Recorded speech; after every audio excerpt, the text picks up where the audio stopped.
Hey guys, welcome back to the Team Titan Show. Thanks for tuning in to this podcast. As you can see, I don't have a physical guest with me today because today we will be interviewing Dr. Leong Hoe Nam, who is an infectious disease specialist, and you might have seen him on the news doing a bit of interviews. I certainly have, so it is a great pleasure to have Dr. Leong here to answer some questions about COVID 19. All right, thank you, Doctor, for doing this. It is a great pleasure to have you on the Team Titan show, and just thank you for your service. Hopefully, after this interview, everyone will get a better understanding of this whole situation. So, right now, I want to know, what are you most worried about? Honestly, I'm just worried that this nightmare doesn't end. Every day, every night when I fall asleep, I say, please, may the nightmare end. May there be fewer and fewer cases. And sometimes for the last couple of weeks, the nightmare just doesn't seem to end, and we're getting more and more cases. It Right. tells me one thing: we can do better. We're not doing it enough. Singaporeans, if you want the nightmare to end, we all have to work together. It's not just me, it's not the government, it's not your neighbor, but all of us working together, and all this can come to an end. Definitely. What do you think we're not doing enough of right now? Ironically, we need to come together by not being together. We need to stay separate. You Right. see, the virus has a issue. It has to transmit. It has a use by date of about 3 to 4 weeks. If it doesn't meet any susceptible host, no one which it can cause an infection to, then it will die naturally inside the human body. So, which means if I have the virus, for example, I don't meet anyone except my own family members, then the virus can only jump to my family members, and after that, it will disappear. It will be gone. However, it requires me to not go out, not meet anybody. In order for us to work together, we had to stay apart. When we stay apart, the virus can't make the jump, and then we actually control the virus, we reduce the reproduction, and then we get rid of COVID in Singapore. COVID kaput. Yes. I would love to get rid of COVID because it is certainly affecting a lot of people's natural day to day routines, right? So when do you think this will all be over? For Singapore, I hope that this will be over in about 6 weeks to 8 weeks. And thereafter, we have a lull period. When I say lull period, I'm expecting less than 5 cases a day. And hopefully, we do see periods where there are 0 cases a day. However, Singapore will never be clear of it, or rather, the whole world will never be clear of it, if there are still pockets of infection all throughout the world. Why do I say that? People who are traveling from a country with poorer resources, where there's still active replication of the COVID virus, will come in through Singapore or through other countries, through land or through sea, and they'll come in as relatively well patients with no illness. They'll come in and they may infect the population, putting us at risk. Which means even if 6 to 8 weeks later, when we are well, there might be ripples of cases again and again because of cases that are brought in from overseas. That will unfortunately extend my nightmare, your nightmare, Singapore's nightmare. Oh yeah, that does that does sound like a nightmare. So I mean, so basically, what you're saying is this COVID may be here to stay for quite a while, right? I mean, even if cases may drop, it sounds like life will no longer go back to how it was like before. I mean, I don't even know when I would be able to travel or when everyone else would be able to travel. Is there a certain timeline which you can give us a better idea and better understanding of? I think all of us are itching to travel. I want to get out of Singapore. I want to do something else. I need my beach. I need my tequila. I really want the sound of the sea waves coming and hitting me. Yes. Unfortunately, this will take some time. I think we are going to talk about a lull period in the next 6 to 8 weeks. And thereafter, we're going to see uh, rest of the world. We're talking about Europe, we're talking about America, where the numbers will start dwindling. And I do hope they make use of the hot summer to control the virus. What happens thereafter will be a big unknown. We're going to crystal ball and crystal ball gaze here now. In somewhere in November, we're going to enter into the northern hemisphere winter, which means cases may come about again. Remember, the virus actually loves the cold and loves the dry air. And when that happens, it survives in that environment better. And then in the cold, people will tend to huddle together, come to close places together, which means there is a chance for the virus to hit back at us. Okay. History tells us, history tells us the Spanish flu came in three waves over 3 years, each one slightly less than the other. So I don't think we might be out of it by the end of the year. There's a good chance that we're going to have other cases coming again towards the end of the year, and it really depends on us working together. For sure. So I actually have a bunch of myths that I would like to debunk with you if you could help me. And one of them actually is that the hot summer will be able to lower down the cases. Is that true? I think there is some truth to that. Okay. In the cold weather, people huddle together and they cross infect each other. Number two, the virus lives better in the cold weather compared to the warmer weather. And number three, also likes the drier weather compared to humid weather. So if you think about the outside environment of Singapore, anywhere in Southeast Asia, the hot weather, the humidity helps to get rid of the virus. But yet we are doing a not so ideal job with it. We're still having lots of cases. And this will explain to you why there were so many cases in Wuhan, there were so many cases in America and Europe. But the warm weather will help them. Come May and June, I think the numbers in the northern hemisphere will come down. Australia and New Zealand, being the southern hemisphere, will swing and show us the opposite because they are going into winter. It is imperative that they control their situation now so there are less cases come winter. Now, what they're going to go through will be what the Northern Hemisphere will be going through in November. So it gives us an idea, a preamble of what's to come in November for the rest of the world. Okay. Got it, doctor. I have a other bunch of myths. Let's go with this one. Can vitamin C help us cure the virus? Vitamin C, really very sexy idea. Yes, 30 to 50 years ago. Vitamin C was thought to be important in the formation of the interferons and the different immunity that drives against antiviruses. Very sexy idea, but 30 to 50 years ago. Uh-huh. Fortunately, trials have actually gone on to show that vitamin C doesn't work. In Okay. fact, if you take too much vitamin C, you may end up with problems with too much acidic urine to forming stones. Now, if you were to ask me what vitamin is there, the truth is no real vitamin will protect you against coronavirus. Okay, that's interesting because I myself have been thinking about boosting my immunity. So, would working out also help with boosting my immunity? And I'm just thinking about what could someone do to prepare themselves for this and to lessen the chances of getting infected. Jinhao, that's a very good question. All of us ought to keep fit. We ought to stay healthy, eat healthy. And when I say stay healthy, I will mean do some form of exercise at the same time. You need to get used to some breathlessness so that when you actually get COVID infection or any infection, the stress will be on you. You're getting used to this breathless, which you are trained for in exercise, so that when the actual event happens, when the actual infection happens, you will be able to better cope with it. Got it. Now, if you are blessed like me to be on the obese side, I would encourage you. This is the perfect excuse to lose weight. I know you can't go outside and jog and do your runs or do your cycling. Then you have to do exercises within your home, watch your diet, and try to lose some weight. The best analogy is of someone who's obese, who has pneumonia. You're going to end up worse.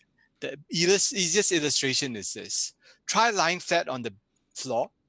The surface of the floor is hard, and then try getting a sack of rice, 20 kilograms, that's put on your chest. Try breathing with that. Okay. Try coughing with that. You're going to have a lot of trouble. And this is what obesity does, makes it difficult for you to breathe. And should you get pneumonia, you are less likely to be able to clear the phlegm, clear the infection. It's going to stay with you longer. Obesity is not the kind word in COVID era. Wow. Okay. Well, that I didn't know. So I'll be preparing some rice bags after this interview. You're a very skinny one. Yeah, You don't no. have to worry about this.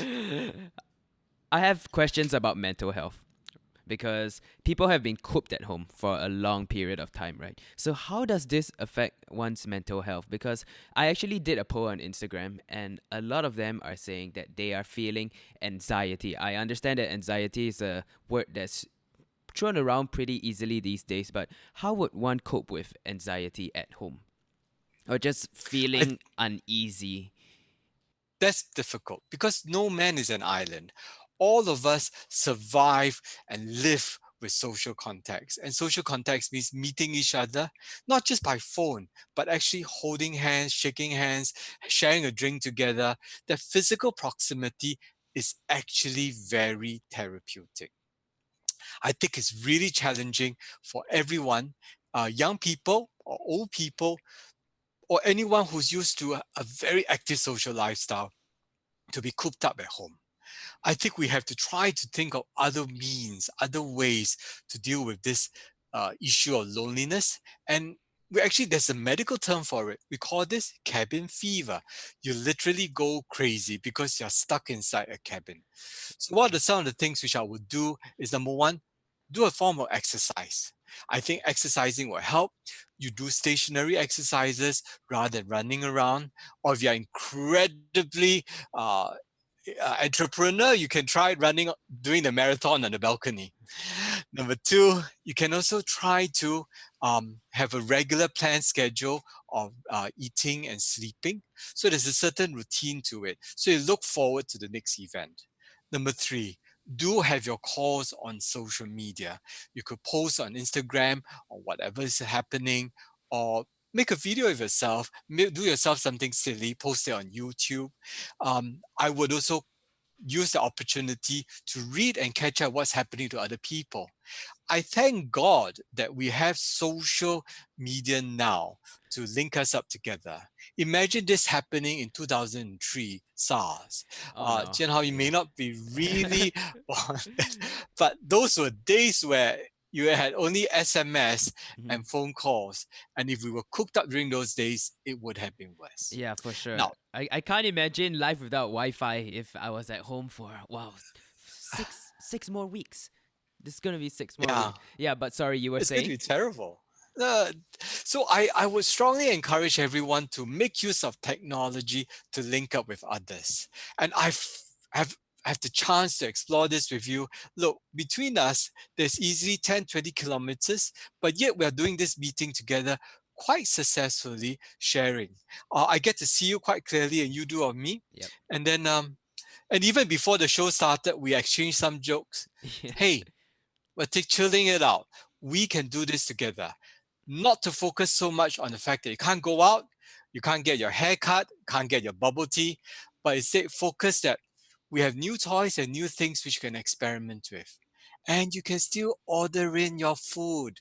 They will have it delivered to you. Yes. I mean the food thing has been great. But yeah. There is one question that it's a bit silly, but I would really like to hear this from you because um will only old people die from the virus? No.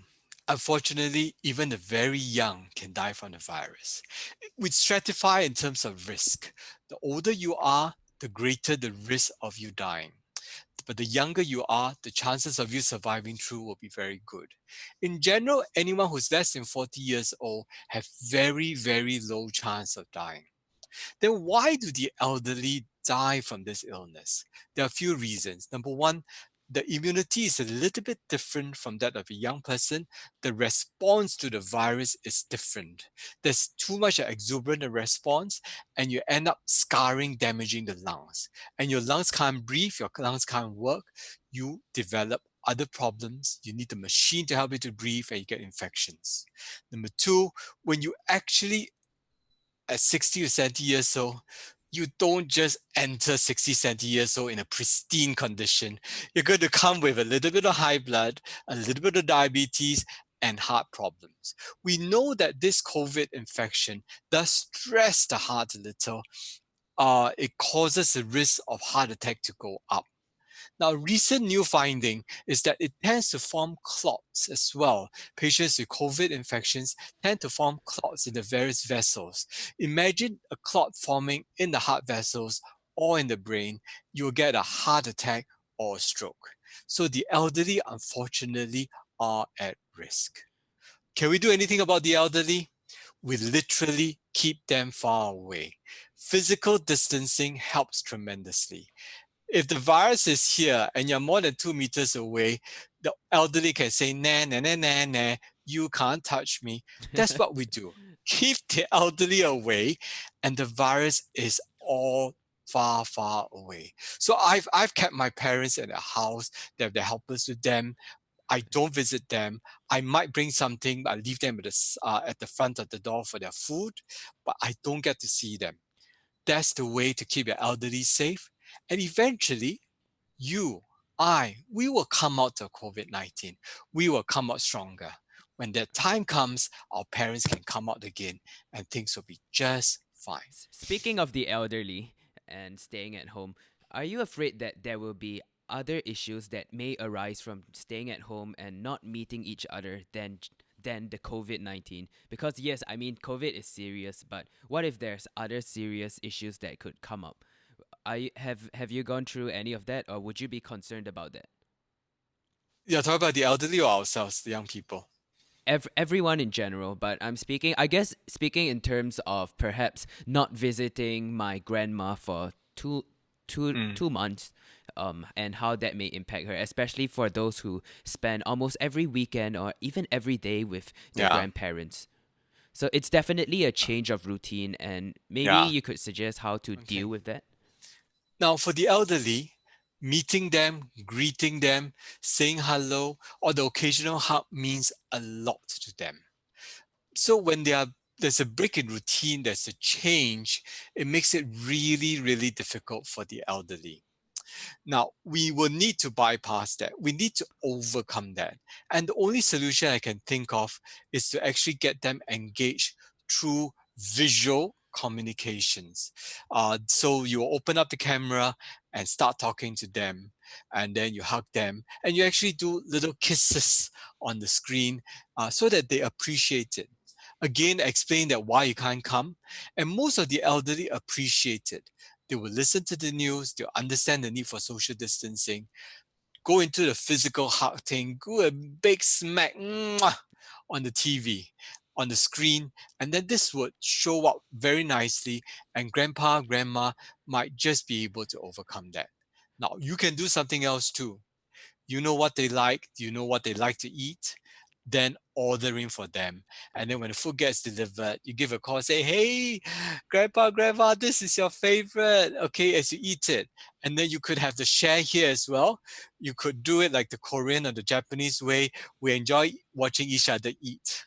That's actually very good advice, because as much as we've seen a little bit of cases of some millennials and Gen Zs going out, right? I actually have a lot of friends whose grandparents are sneaking out of the house, going out just to take a stroll or meeting their friends, and some may even be playing mahjong. So, if you could give some advice, how can I get my grandparents to stay at home? I think it's really difficult. I mean, honestly, how many grandparents actually listen to grandchildren? Yeah. Okay, so I'm going to tell you, I have problems talking to my parents. I will have problems speaking to my grandparents if they are still around. So what I would do instead is this: reiterate that, grandpa, grandma, the situation is very grave now. If you go out, you may actually pick up an infection. So can you stay at home? Whatever you need, tell me. I will order it in for you. Then number two, you will do actually checks on them periodically. So they will know that I'm being monitored. And you throw in your grandchild with your sad eyes and say, grandpa, grandpa. Okay. And then use that. Cajole them, talk to them, coax them, and play around with them. And you see, grandparents have a soft spot, and their soft spot is for you. They will listen to you if you do it their sweet old grandchild, sweet old uh, granddaughter, grandson way. And we might just be able to love them through this occasion, the next occasion, and eventually until the end of COVID 19. All right, thank you, doctor. I have a question, and this is a little bit more serious. So based on the studies that have been conducted, how does the virus spread? Because I am still a little bit confused about how it spreads. We've seen some about touching surfaces of things, some, of course, coming in contact with people. So, how are the ways that this virus could spread among people? This virus spreads primarily by two ways. The first way is actually through respiratory tract.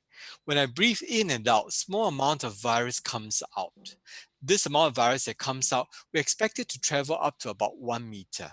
The evidence so far is for 1 meter, but with science, this may change. Now, if I were to cough, if I were to sneeze, the droplets in my mouth will fly further. We're talking of up to 2 meters. So if I stand within 1 to 2 meters, I may risk getting infected by the virus. The other way around is actually through touch, through contact. So when I cough and sneeze and I use my hands to cover, the virus goes onto my hands. I go towards the door and I open the door, the virus will leave the traces on the door handle. The next person that comes along, even 1 to 2 hours later, can touch the door handle and the virus ends up on the hands. Wow. That's fine if it doesn't touch the hands, the face, Okay. the eyes. But if you were to touch his eyes and his nose, then the infection happens. So it transmits primarily by droplets, but also spreads by contact through a third party object, door handle, a cup, or drink. All right, so Dr. Leong, is it possible that COVID 19 could actually be spread through surfaces like a third party object, let's say my food delivery? In theory, yes, you may, but I think that's really, really unlikely. Nonetheless, if I were to handle any parcels, any food, I think it's good practice to wash your hands after collecting the item before you eat. Keep your hands clean before you eat. I'm going to be like a nagging father. Wash hands before you eat. All right. Okay, so I have a question. If I do not show any symptoms of COVID 19, should I still get myself checked? No. At this point in time, if you have no symptoms, we don't need to check. It will be tantamount to having a blank, a wasted shot. You see, the reagents and the resources to do testing are limited. It's important for other countries, such as in Korea, Germany, America, and the countries which are actually undergoing through this COVID-19 now will be like Korea, Germany, and America. We're going to have trouble in getting a bottomless pit of these reagents. The government currently recommends that everyone gets tested only when there's symptoms. Now, I would expand it slightly more.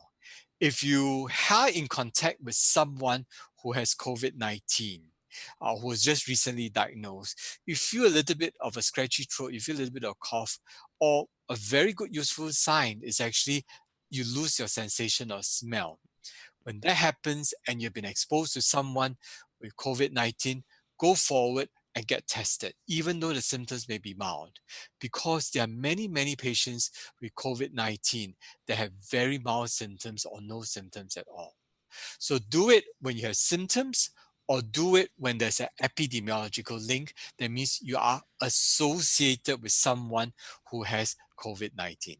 Okay, so on this topic, I have a question which may sound silly to you. I'm not sure. Honestly, I don't even know what it means, but I've heard that the virus may mutate. I don't really know what that means, but it does sound scary. So, what are your thoughts on that? Will this virus mutate? Okay, first rule in the program is this: there's no such thing as silly questions. It's only Okay. silly not to ask questions. Okay, the virus is what we call an RNA virus, and it's single-stranded. I'm going to give an analogy. You and I, we are double-stranded DNA. If my body tries to make two heads, there'll be a mutation that occurs, but this second strand here will prevent the mutation to occur and make sure my second head doesn't pop up. Okay, so we grew into a lot of checks. In the case of the RNA virus, it's only single-stranded and will offer lots of mutations constantly all the time. In fact, it mutates simply because it's RNA, it mutates more frequently than DNA. So as the virus is spread on from generation to generation to generation, first person, second person, third person, fourth person, you can imagine there'll be a little bit of mutation that happens along the way. So, and then as you mutate, then this is passed on to the next generation, and after that, passed on to the next generation and next generation. I'll give you an example. My name is Leong. My last name is Leong. My wife's last name is Lim. If she wants to, she takes on the name of Lim Leong. And thereafter, our children that comes along, or the children, our children that comes along, could call Lim Leong instead of just Leong. Then Lim Leong, then after that they marry on, it becomes Lim Leong Lee. And after Lim Leong Lee, it becomes Lim Leong Lee Tan. And as you realize each generation goes on, you add on a little bit of a difference. So if you go back all the way to 4 generations ago, you find a Leong and you find a Lim. But 4 generations later, you get a Leong, Lim, Li, and Tan in this combination. But it will be slightly different from another family that has Lim, Leong, Tan, Li. The sequence is a little bit different. So what's this mutation thing about? It reflects the fact that the virus is constantly changing. How is it helpful? It tells you where the root, how did the mutation occur? You can trace it back to the parents, the grandparents, the first generation virus. What does it mean to you and me? Nothing. The Okay. virus hasn't mutated enough to make a difference in the infectivity, in the severity. And certainly the antivirus, should it develop, or the vaccines to develop, it doesn't make any difference. It's almost as if I just changed my hair, but you still recognize who I am. Right. So it's impossible to get reinfected by a mutated virus. No, the virus hasn't mutated so significantly to be a totally new virus. Okay, that's great to hear. Is it possible to recover from a COVID 19 infection without any medication? Absolutely. You see, there's one factor that determines that whether you need any medication or not. And that factor is called youth. The younger you are, the better chance you don't need it at all. So if you are less than 40 years old, chances are you only need air and water. Okay, you don't need internet, etc. Okay, you will recover well, and that will be perfect. The older you are, the risk of you requiring something will be higher. So put it the other way, all of us, most of us, is expected to recover from COVID with no specific intervention. I don't need to take any medications. I don't need to take any antivirus. Perhaps I'll take a couple of paracetamols just to make myself feel comfortable. I certainly will not exert myself.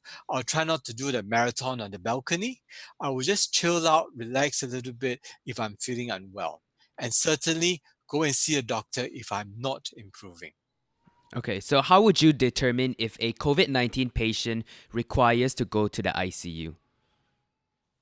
We would When does a COVID-19 patient need to go into the ICU? It really depends on a few factors. Number one, the breathing.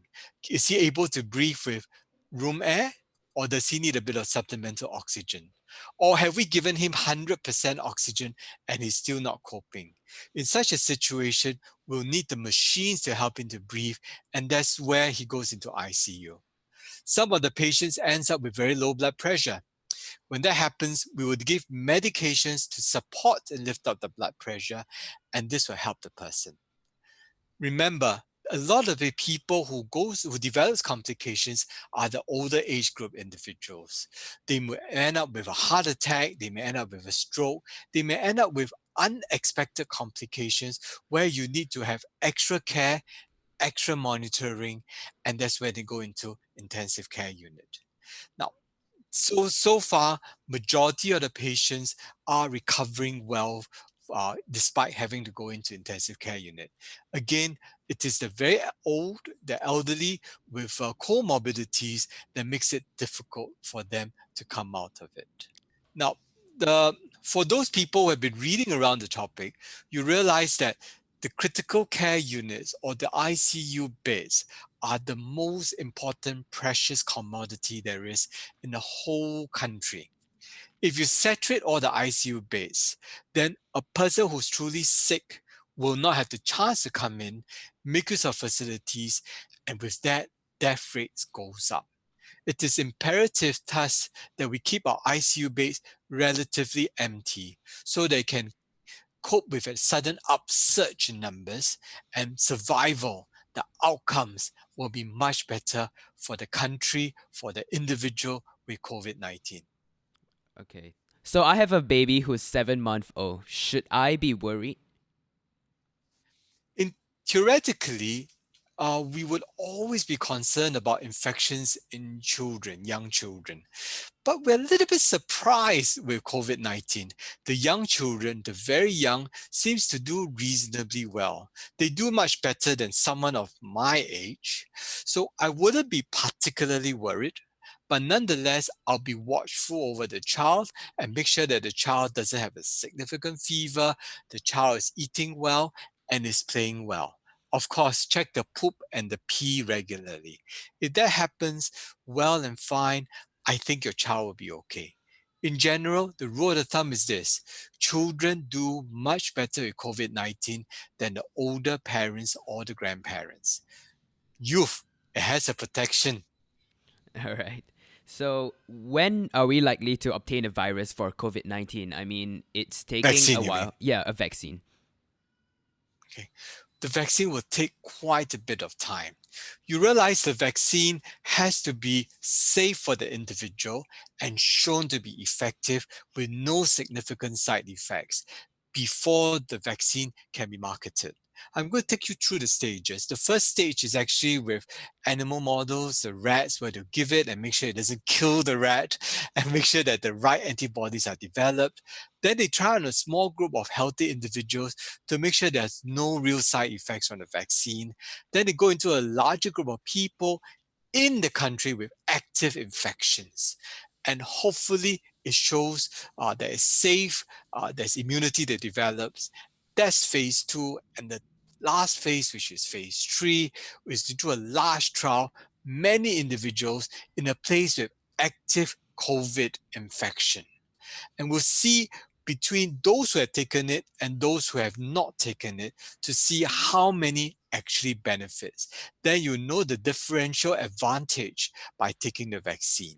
So between the start, designing the vaccine, going into the animals, right down to the end when the vaccine trials are finally reported, it's going to take about 12 months. Wow. Even if that's approved, and that's fine, it will take several months between giving the vaccine, manufacturing it, and having that hundreds of millions or billions of doses delivered to the shores of Singapore or anywhere else in the world. Got it. So do we need the vaccine to get rid of COVID-19 for good? Or is there another way around it? Okay. We always touted the vaccine to be a cure-all situation. Get vaccinated, immunity goes up, we are impervious to the virus, and everything will be well. But we don't think we can last till then. The reason is it's going to take at least 12 to 18 months, which is a very long period. And if we allow the body and the whole world to go through COVID 19 continuously for the next 12 to 18 months, we will lose a lot of lives. And there's a big, huge financial burden on yourself, myself, on the countries. And I can imagine many people, especially the poorer, lower social economic strata of the country, they will suffer. So we have to think of an alternative. And the alternative is what I call the search, isolate, and quarantine, which is what we're doing in Singapore and in many other countries. We identify people who are infected, quarantine those who are in close contact, and prevent the virus from spreading further. When you do it this way, you can actually control and prevent new cases. Tall order, Remember, we just talked about how easy it is to transmit the virus. I want you to know it has been done successfully. It's done successfully in China. I am so proud of the Wuhan city. It's been done in Hong Kong, and we are seeing very low numbers in Taiwan.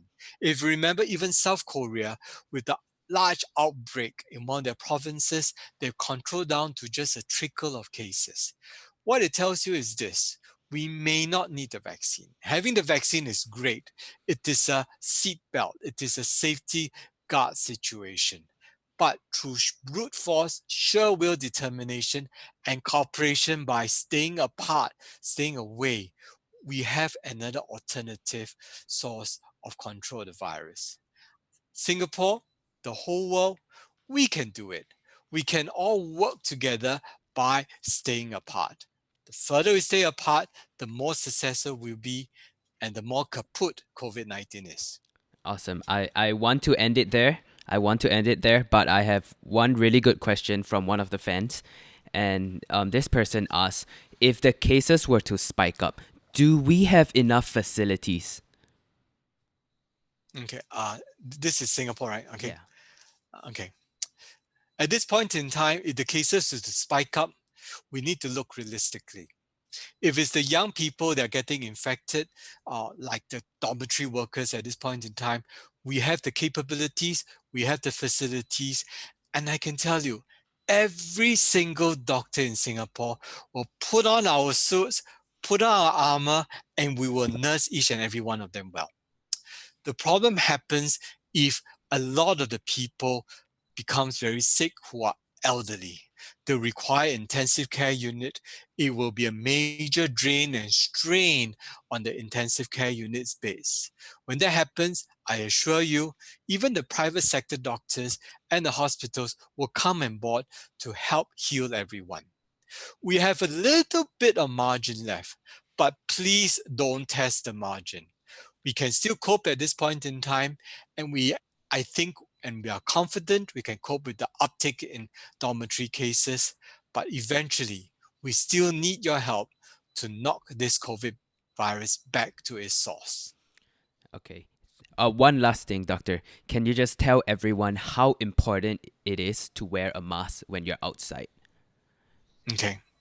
Science has shown us something unusual about COVID 19, that it can spread before the onset of symptoms. Before I have my cough, my fever, my aches, I would be spreading up to 4 days beforehand. In other words, the individual you meet that's carrying the virus is actually a Trojan horse. You can't identify the individual. And honestly, this is how Singapore didn't quite maintain the mark. Asymptomatic or mildly symptomatic people were spreading the virus all around. It seems very helpless. We can't do anything. Since we can't identify the Trojan horse, the answer is wrong. You can take the control back into your hands by wearing a mask. When you wear a mask, you prevent the virus from coming onto your body. It is very effective, especially with the surgical mask, and you can filter off, you can go out, run your errands, and in turn, not get sick. Surgical mask is taking responsibility in your own hands, taking the control back into your own hands, getting yourself protected for yourself and for Singapore. So it's imperative that you protect yourself from Trojan horses and you wear a mask so that others cannot infect you. That is our very important line of defense, not the first, but certainly the second or the third. Get masked up, block COVID 19. You know, all organic products, your sandwich, your eggs, even your instant noodles, there's a use by date. Do you realize that the virus also has a use by date? When I say use by date, I mean infect by date. If the virus was to come onto me, I have to try to infect somebody else within 3 to 4 weeks. If I fail to do that, the virus will die within me. Now, if all of us have that mentality, all of us presume we are infected now. For the next 3 to 4 weeks, we do not go out, do not meet anyone, and give no chance for the virus to jump across to anyone. If everyone in Singapore does that, I tell you, COVID-19 will be history. We will have the fastest wipeout of the virus in the whole world. So make use of this. COVID-19 has an expiry date. For the next 6 weeks in the whole uh, circuit breaker episode, stay at home, don't go out, don't meet anyone physically, use the use by date by the virus and let it expire inside your own body. You have done us proud, you've done Singapore proud, and we got rid of COVID-19 together. Awesome. Thank you, doctor. I know you're busy and I don't want to take too much of your time, but I'm just going to have one last question for you, I promise. So, what about this current crisis gives you the most hope? I'm actually very, very encouraged by the multitude of Singaporeans who have come forth in unison. We've heard of videos, songs, we see funnies, little antics that put up, everyone encouraging each other. COVID-19 tried to tear down Singapore. It hits the social fabric of it and splits us apart, do not allow us to meet. But we are seeing it otherwise. The strength of Singapore is not us coming together in NDP. It's not us coming together, makaning, sharing our stories over our favorite hot pot. No, it's not. It's about having the same ideals, the same dream, the same fervent chase pursuit of health of ourselves and of the country. And what brings me to tears is I see it happening in many, many Singaporeans. We are disappointed, no doubt, by the cases that comes. But I can tell you, the will, the strength of all these individuals together will surmount any and all problems with COVID-19. We will come together, okay, by staying apart. And when we stay apart, we don't have one voice, but we have multitude of voices. Many people singing the lion's roar, the roar that will chase COVID-19 out of it. Singaporeans, work with me. Work with me, and we will chase COVID-19 out of our shores. All right. Thank you, doctor. And thank you for Are your you time. encouraged? I am All right. encouraged. I'm motivated, man. I'm motivated to stay home. Yeah! All right, so thank you, Dr. Leong, for taking the time to answer some of our questions. We really appreciate you coming to the Team Titan show, and hopefully, we didn't take too much of your time. Thank you so much, and thank you for your service, Doctor. You are an amazing man. Amazing. So, yeah, I hope you guys now have a better understanding of the whole COVID situation from a doctor's point of view. And you know what? Look how sweet he is. Look how positive Dr. Leong is. Don't disappoint him, guys. Just stay home, all right? And look, I'm sure you guys know it's a tough time for everyone as we go further into this circuit breaker. I mean, before I recorded the previous podcast, I said there was 14 days left. The moment I released it, bam, 41 days. But hey, let's just appreciate all the efforts that the government is doing to take care of us. Everyone is doing their best here. No one wants this to happen, all right? So just please continue to support each other, all right? Your family, your loved ones, emotionally, even if they are not physically there with you, just show some form of love, all right? And connect with them through online meeting platforms. I mean, that's how I constantly stay connected with my family, my team, and just checking up on them in terms of how they are doing, but also to give them emotional support as well, and whenever they need it. And in fact, I have actually managed to catch up with a lot of my friends whom I usually wouldn't, catch up with, and yeah, friends all around the world. So I guess that's a positive, but yeah. Like Dr. Leong said, let's come together by staying apart. So remember to stay positive and continue to stay at home as much as you can. And hey, let's get through this together. All right. Thank you guys for tuning in to the Team Titan show. Click here to subscribe and click here to watch our previous episode. All right. Thank you guys for joining us. And we'll see you next time. Peace out.